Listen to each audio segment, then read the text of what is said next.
The pronoun chart. Pronoun কাকে বলে? নাউনকে যে রিপ্লেস করে তাকে প্রোনাউন বলে।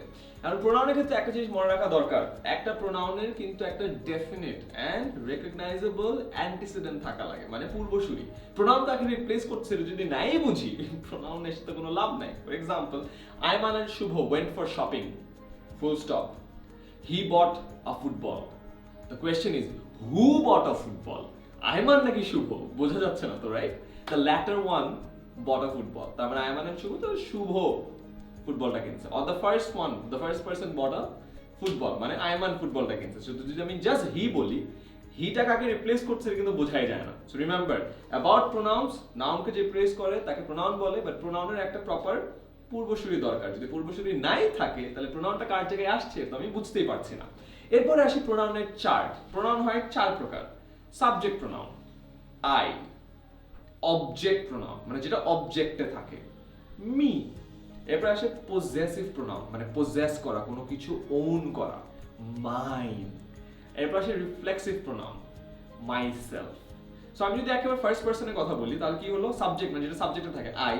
যেটা অবজেক্ট প্রোনাউন মানে যেটা অবজেক্টে থাকে, মি। এরপর পজেসিভ প্রোনাউন যেটা আমি পজেস করতে চাই, মাইন। এরপর রিফ্লেক্সিভ প্রোনাউন সেটা হলো মাই সেলফ। সেম যদি আমি দেখি সেকেন্ড পারসনের ক্ষেত্রে, সাবজেক্ট কি হবে? ইউ, অবজেক্টও ইউ, রাইট? এরপর আসি পজেসিভ প্রোনাউন, মানে পজেস করা, yours, yours। Reflexive pronoun your self। এরপর আসি third person, he, subject pronoun, him, object pronoun.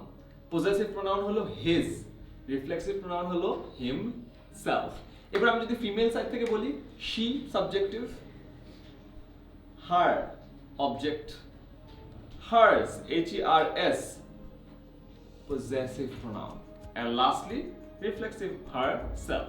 তো এই তো first person, second person, third person, male, female আমরা যদি ভেঙে সুন্দর একটা চার্ট করি, কোনটা সাবজেক্ট প্রোনাউন, কোনটা অবজেক্ট প্রোনাউন, কোনটা পজেসিভ প্রোনাউন, কোনটা রিফ্লেক্সিভ প্রোনাউন, আমরা ইজিলি বুঝতে পারি। এখানে একটা ছোট্ট ঝামেলা আছে, খেয়াল করে দেখো। পজেসিভ প্রোনাউন আর পজেসিভ অ্যাডজেক্টিভসের একটা পার্থক্য আছে, খেয়াল করে দেখো। পজেসিভ প্রোনাউন হলো মাইন, পজেসিভ অ্যাডজেক্টিভ হলো my. This is my car. কারকে মডিফাই করছি, কার তো নাউন, নাউনকে যে মডিফাই করে সে হলো অ্যাডজেক্টিভ। সো মাই হলো অ্যাডজেক্টিভ। সো এই যে মাই, এটাকে বলা হলো পজেসিভ অ্যাডজেক্টিভ। আর দিস কার ইজ মাইন, এই মাইন এটা হলো পজেসিভ প্রোনাউন। সো আবারও খেয়াল করে দেখি সেকেন্ড পারসনের ক্ষেত্রে পজেসিভ অ্যাডজেক্টিভ হলো your, পজেসিভ প্রোনাউন হলো yours, possessive adjective for third person his, possessive pronoun his। But যদি ফিমেলের কথা বলি, possessive adjective হলো her, possessive pronoun হলো hers, hers। সো আমরা যখন প্রোনাউনের চার্ট পড়ছি, possessive pronoun আর possessive adjective এর যে ডিফারেন্সটা, এটাও যদি একবারে বুঝে যাই, ইজিলি আমাদের পুরো ঝামেলাটা ক্লিয়ার হয়ে যাবে। And that's it, entire pronoun chart. একবার মাথায় রাখো, প্রোনাউনের ঝামেলা আজীবনের জন্য ক্লিয়ার।